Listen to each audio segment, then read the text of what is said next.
Ya, pemberdayaan ekonomi perempuan menjadi bagian dari tujuan KTT ASEAN ke-43 dalam mewujudkan ASEAN menjadi pusat pertumbuhan ekonomi global dan salah satunya melalui digitalisasi yang akan memudahkan akses pendanaan bagi pelaku usaha perempuan. Konferensi tingkat tinggi atau KTT ASEAN ke-43 yang digelar di Jakarta Convention Center baru saja usai. Namun demikian, harapan dan optimisme para peserta yang tergabung dalam ASEAN masih harus terus dijaga. Hal ini demi menunaikan tujuan bersama ASEAN, yaitu menjadi pusat pertumbuhan ekonomi dunia.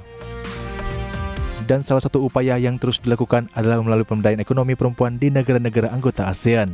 Di sisi lain, kehadiran perempuan dalam memulai dan menjalankan usaha di ASEAN kerap menghadapi sejumlah kendala yang biasanya lebih banyak dibandingkan dengan laki-laki.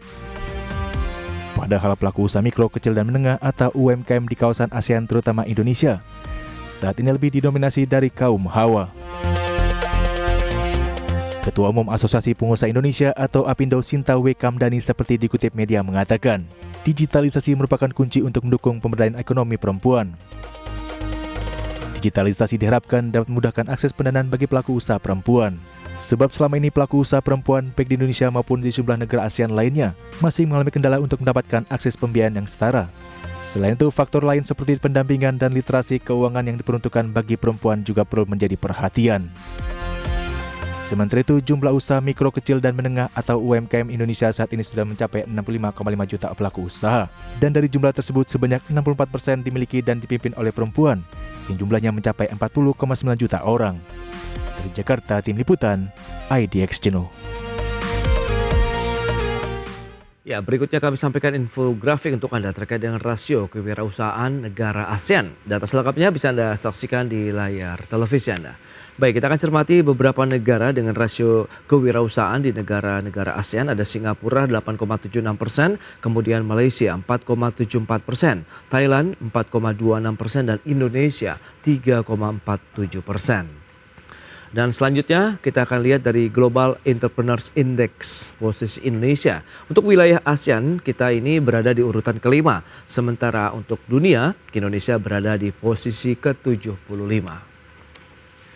Dan selanjutnya bagaimana dengan profil UMKM Indonesia di tahun 2023 jumlahnya itu 65,5 juta pelaku usaha.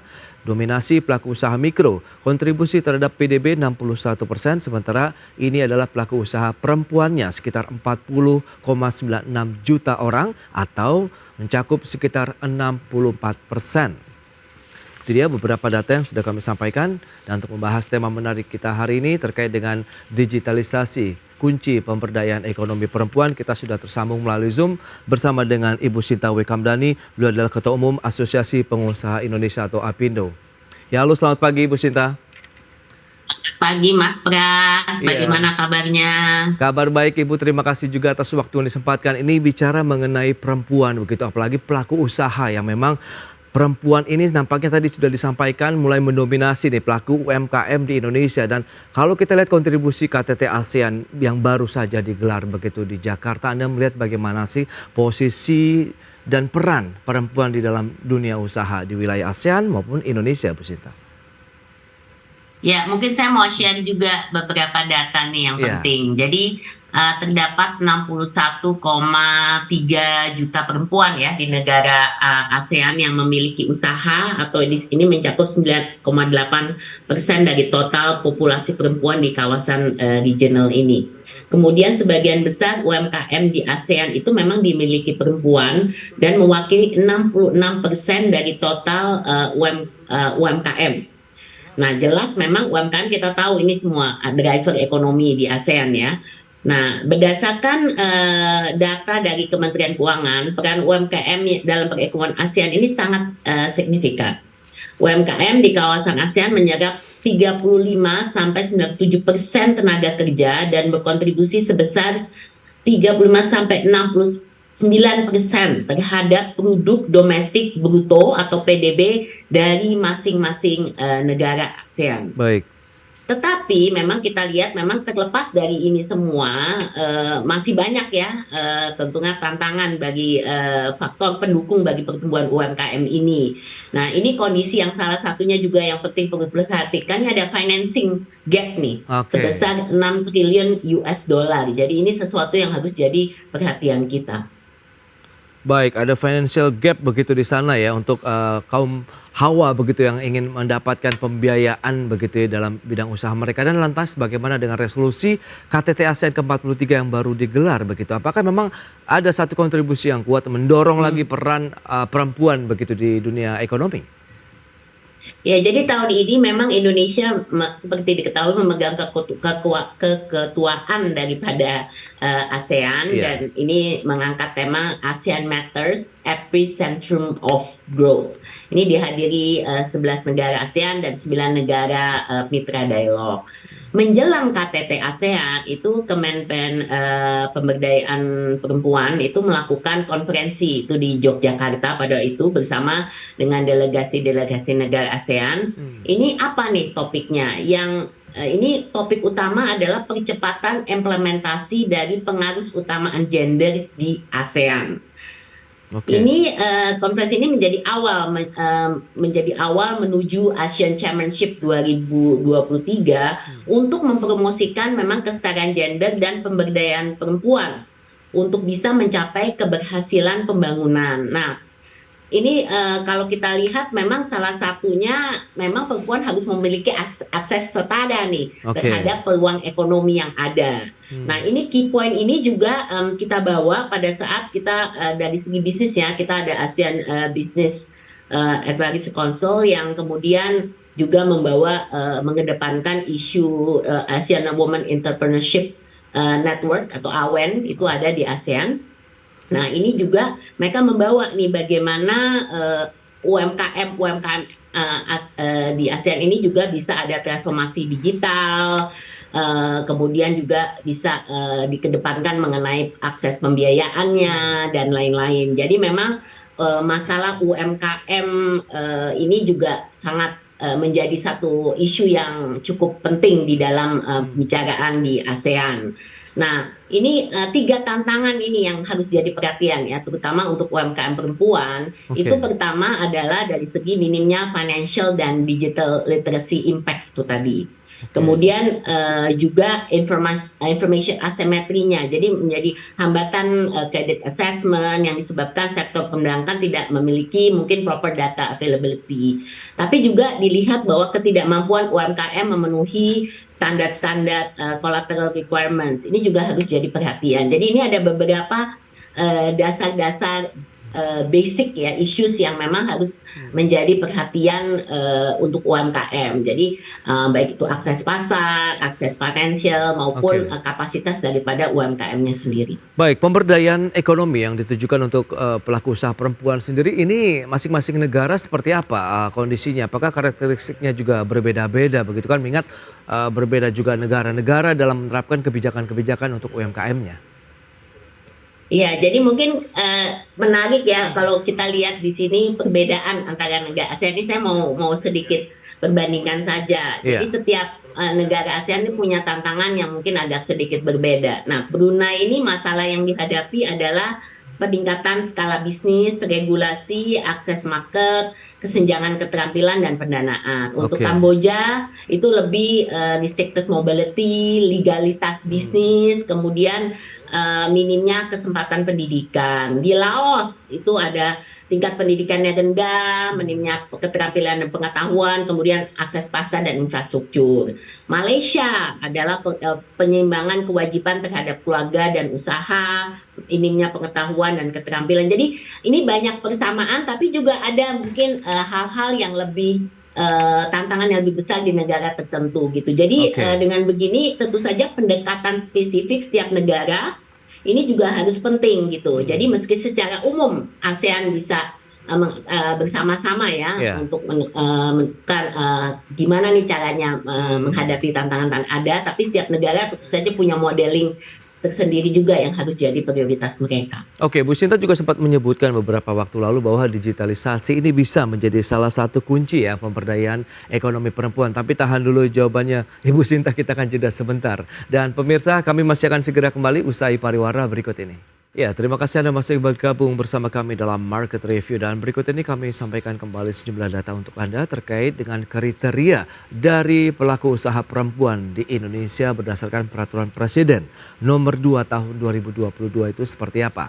Ya, seperti yang bisa Anda saksikan juga di layar televisi. Nah, ini adalah beberapa kriterianya. Yang pertama, memiliki dan mengelola setidaknya satu usaha yang terdaftar dalam sistem perizinan berusaha terintegrasi secara elektronik.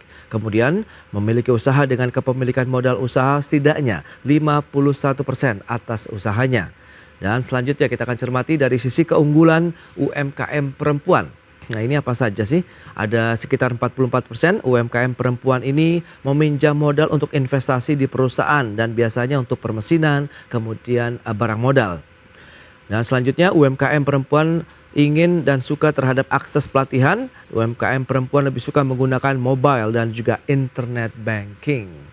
Baik, kita lanjutkan kembali perbincangan bersama dengan Ibu Sinta Kamdani, Ketua Umum Asosiasi Pengusaha Indonesia Apindo. Baik, Ibu Sinta, kita akan lanjutkan kembali.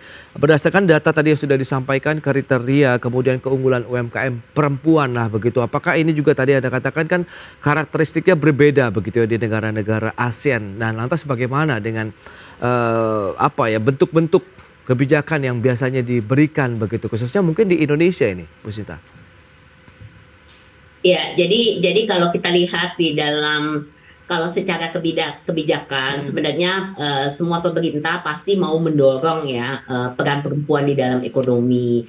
Kita melihat bagaimana terutama pengembangan wirausaha perempuan ini memang bisa menggerakkan roda perekonomian. Dan kita juga tadi kenapa saya menyentuh soal digitalisasi, karena digitalisasi ini dapat menjadi katalisator untuk akselerasi pertumbuhan ekonomi secara eksklusif.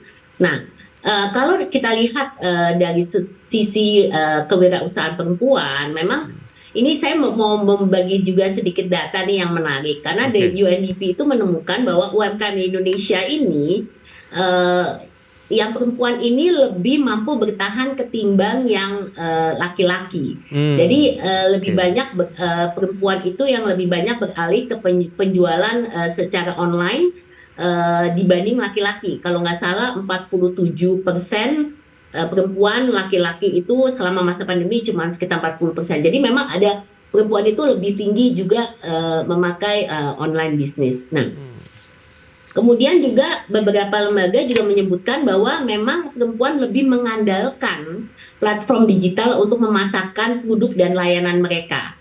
Nah, ini juga menarik ya, karena kalau kita lihat platform digital ini memberikan mereka juga lebih banyak fleksibilitas waktu dari mereka bekerja, dan ini tentu saja sangat berpengaruh dari segi kewirausahaan perempuan. Jadi kalau kita lihat dari sini, memang kemudian kebijakan-kebijakan yang dikeluarkan oleh masing-masing negara itu bisa mencermati juga gitu bagaimana kemudian peran digitalisasi sebagai salah satu faktor untuk bisa juga mempercepat dari segi pengembangan ekonomi perempuan masuk ke dalam ekonomi gitu.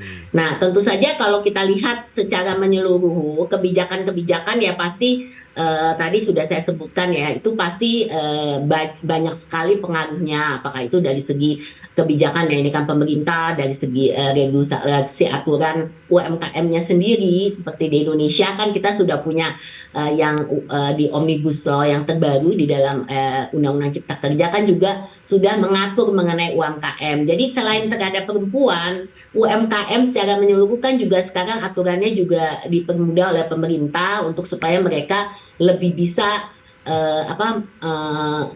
gimana ya caranya untuk memformalkan usaha-usaha informal. Karena kalau kita lihat perempuan wirausaha perempuan juga kebanyakan lebih di informal ekonomi ya gitu. Nah, ini gimana kita bisa memformalkan mereka, dan ini perlu saya rasa effort juga untuk supaya kebijakan ini bisa mendorong untuk bisa mempermudah memformalkan legalitas daripada usaha wirausaha perempuan maupun Oke. UMKM secara menyeluruh. Perizinan itu juga salah satu saya rasa faktor yang kebijakan pemerintah sangat memegang peranan gitu untuk mempermudah mereka berusaha. Baik, dengan beberapa tantangan yang tadi Anda katakan, berarti kalau bisa dikatakan juga bahwa digitalisasi ini bisa menjadi salah satu solusi nih, peningkatan pemberdayaan ekonomi kaum perempuan begitu di wilayah ASEAN dan juga Indonesia. Iya betul. Jadi kalau kita lihat memang kan tadi juga disebutkan ya bahwa di tahun kalau nggak salah 2022 itu jumlah pengguna internet di kawasan ASEAN itu mencapai 460 juta Oke. dengan 100 juta pengguna baru. Jadi ini angkanya kan besar sekali. Nah, sektor e-commerce di ASEAN ini menghasilkan lebih dari 130 miliar US dollar Oke. dan diproyeksikan menjadi salah satu ekonomi digital regional dengan pertumbuhan tercepat. Nah, meskipun dengan peningkatan ini, ASEAN menghadapi juga masih hambatan-hambatan untuk mencapai inklusivitas digital. Antara lain, kita Oke. sebutkan kesenjangan yang sangat signifikan pada akses infrastruktur dan konektivitas digital. Jadi ini saya rasa salah satu faktor yang harus jadi perhatian. Nah, kalau kita lihat Sekretariat ASEAN juga mencatat kurang dari 70% rumah tangga di Kamboja, Vietnam, Indonesia, Brunei, Thailand menggunakan internet, tapi cakupan jaringan ini di negara tersebut sudah mencapai lebih dari 90%. Jadi memang ini juga menunjukkan betapa semua sekarang fokus di dalam pencapaian cakupan jaringan daripada LTE-nya. Oke. Nah, ASEAN Rapid Assessment juga menyebutkan kesenjangan akses digital signifikan ini terjadi antara daerah pedesaan, perkotaan. Nah, ini harus jadi perhatian.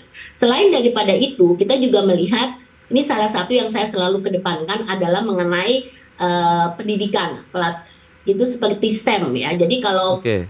untuk masuk ke dalam STEM kan, jadi kita STEM itu Science, Technology, Engineering, Mathematics. Kenyataannya perempuan masih jauh lebih sedikit yang masuk ke STEM. Jadi untuk masuk ke digital ini juga kita juga mesti perhatikan tidak hanya untuk pengembangan dari UMKM, tapi dari segi workforce perempuan ini juga harus jadi perhatian gimana mereka mendapatkan pengetahuan, pendidikan, keterampilan dan lebih banyak yang masuk ke STEM. Jadi ini juga menjadi dasar kalau kita bicara soal digitalisasi. Baik, pendampingan juga perlu tidak sih Bu Sinta kalau kita lihat dengan bagaimana pelaku usaha perempuan ini kan tadi dengan beberapa mungkin kendala yang paling utama selain juga ibu rumah tangga, kemudian mereka juga harus berusaha, tapi apakah perlu ada satu payung hukum yang lebih kuat, kemudian bagaimana mensinergikan pelaku usaha UMKM perempuan khususnya Indonesia dan negara ASEAN, perlukah juga ini satu ada terobosan khusus? Tahan lagi jawabannya Bu Sinta, kita akan bahas nanti di segmen berikutnya. Dan pemirsa tetaplah bersama kami. Ya, pemirsa, kita lanjutkan kembali perbincangan menarik ini bersama dengan Ibu Sinta Kamdhani. Beliau adalah Ketua Umum Asosiasi Pengusaha Indonesia Apindo. Baik, Bu Sinta, kita akan lanjutkan kembali. Nah, bicara mengenai beberapa tantangan pelaku usaha perempuan wilayah ASEAN, kemudian juga Indonesia tadi, kaitannya dengan akses pendanaan, kemudian digitalisasi, kemudian juga ada pendampingan yang perlu dilakukan secara intens. Ini bagaimana realisasinya hingga saat ini? Apakah memang ketiga item tadi itu yang bisa menjaga peran serta perempuan begitu untuk bisa terlibat langsung dalam perekonomian ASEAN dan juga Indonesia tentunya? Iya, jadi kalau kita lihat pendampingan itu sebenarnya adalah bagian juga dari segi peningkatan pelatihan dan keterampilan untuk para UMKM, terutama UMKM perempuan. Kalau dari segi pendampingan atau kita yang istilahnya disebut mentoring ya, Yes. biasanya ini mentoring ini kita juga melihat pendampingan ini untuk membantu pengembangan daripada UMKM-nya. Oke. Nah, kalau kita di peran serta daripada swasta, terutama pengusaha-pengusaha besar dari kami misalnya di Apindo, kami banyak program-program pendampingan untuk UMKM karena kita punya program khusus untuk UMKM Akademi, UMKM Merdeka, itu semua untuk pengembangan UMKM termasuk UMKM perempuan. Nah, di sini kami menjadi jembatan daripada pengusaha-pengusaha besar yang bisa memberikan pendampingan kepada para UMKM kita. Nah, Makanya ekosistemnya UMKM ini kita sebagai enabler ya, kita harus bangun bersama. Effort yang dilakukan tidak bisa hanya dari pemerintah, tapi kami dari pengusaha-pengusaha swasta juga mencoba untuk lebih banyak bagaimana nih memberikan mereka apakah bantuan dari segi akses pasar, akses pendampingan maupun peningkatan daripada kapasitas UMKM-nya. Menurut saya memang pendampingan ini salah satu model yang menarik dan kalau bisa sangat efektif untuk berjalan. Kenyataannya memang sekarang mungkin kita perlu lebih banyak scaling up karena masih terbatas kesempatan daripada UMKM ini untuk mendapatkan pendampingan. Di Apindo sendiri kami punya namanya program UMKM Merdeka. Nah, di sini khusus yang kami lakukan adalah kami mulai dari kerjasama dengan universitas-universitas. Jadi di seluruh Indonesia ini kami di sini membuat konsep pentahelix di mana pelajar itu ternyata menarik. Pelajar itu biasanya kan magangnya di perusahaan besar. Sekarang pelajar itu juga mau magang di UMKM. Jadi dimasukkan di dalam kurikulum mereka, studi mereka untuk bisa magang di UMKM. Benefitnya bukan hanya untuk pelajarnya untuk bisa belajar jadi UMKM, tapi untuk UMKM-nya sendiri juga mendapatkan pembelajaran. Apa pembelajarannya? Karena kebanyakan kan ini pelajar-pelajar ini dari studi ya, misalnya akuntansi, hukum, pemasaran. Ini bisa bantu untuk pengembangan UMKM-nya dan ini sudah terbukti. Kemudian pendampingannya dilakukan juga oleh perusahaan besar. Jadi kita ini konsep ini yang kita kemudian jalankan dan ternyata bisa berhasil. Jadi dari perusahaan besar, dari pelajar, universitas maupun dari UMKM-nya sendiri. Ini suatu model yang sekarang sudah kita scaling up dan saya harap ini bisa terus kita majukan secara nasional. Baik, pendampingan dan juga sinergi dari kementerian yang berkecimpung dalam UKM, misalnya Kemenkop UKM sendiri, bagaimana Bu Sinta sejauh ini? Ya, jadi sangat baik ya sebenarnya kalau kita lihat Kemenkop ini, Kementerian UMKM ini juga sudah mendorong ya banyak sekali effort, tidak hanya dari Kementerian UMKM tapi juga kementerian-kementerian lainnya. Nah, mungkin saya mau melihat di sini, saya mau mungkin menyampaikan juga ya beberapa kebijakan dan inisiatif bagaimana nih kita untuk mempromosikan lebih banyak pemberdayaan ekonomi untuk perempuan. Antara lain saya lihat pertama tentu saja berkolaborasi tadi ya dengan pemangku kepentingan untuk menyediakan pelatihan kewirausahaan yang responsif terhadap gender dan bantuan bisnisnya. Kedua, mungkin mendukung akses ke kredit tadi dengan suku bunga yang rendah. Ketiga, program pelatihan kejuruan, bantuan teknis dan pinjaman mikro. Keempat, pelatihan literasi digital dan keuangan. Ini juga walaupun sudah ada perlu lebih ditingkatkan. Kemudian pelatihan bagi pengusaha perempuan tentang lelang kontak pemerintah. Ini menarik nih. Kenapa saya spesifik maka ini? Karena ini salah satu kesempatan ya untuk bahwa mereka juga bisa masuk ke dalam lelang pemerintah. Nah, ini mungkin khusus perlu diperhatikan juga nih, gimana pemerintah bisa mendukung. Dan program inkubator bisnis dan akselerator yang juga sekarang sudah banyak dilakukan, tapi mungkin kita perlu model yang lebih sinergitas yang dibangun ini, model yang lebih lebih seragam gitu, yang kita tahu bisa scaling up-nya bisa lebih cepat. Nah, ini sebenarnya juga menarik karena di lingkup ASEAN sendiri berdasarkan laporan UNESCO beberapa aspek mendasar untuk mendorong kebijakan untuk pemberdayaan ekonomi perempuan ini juga sama ini menargetkan peran perempuan melalui program bantuan pemerintah dalam mengatasi kemiskinan dan mempromosikan usaha mereka. Jadi ini masuk juga nih di dalam secara ASEAN ya, juga mempromosikan skema pendanaan yang inklusif yang dari tadi kita sebutkan, dan juga menghilangkan hambatan struktural yang dihadapi oleh perempuan untuk memperluas partisipasi mereka dan juga dalam sektor swasta dan aktivitas UMKM. Nah, multi-holder partnership ini sangat multi-stakeholder partnership ini sangat penting ya, karena saya pikir banyak yang sekarang berjalan silo. Jadi sendiri-sendiri. Gimana nih caranya supaya pemerintah bisa bantu kita punya satu program yang menyeluruh di mana semua modelnya nih bisa sama gitu.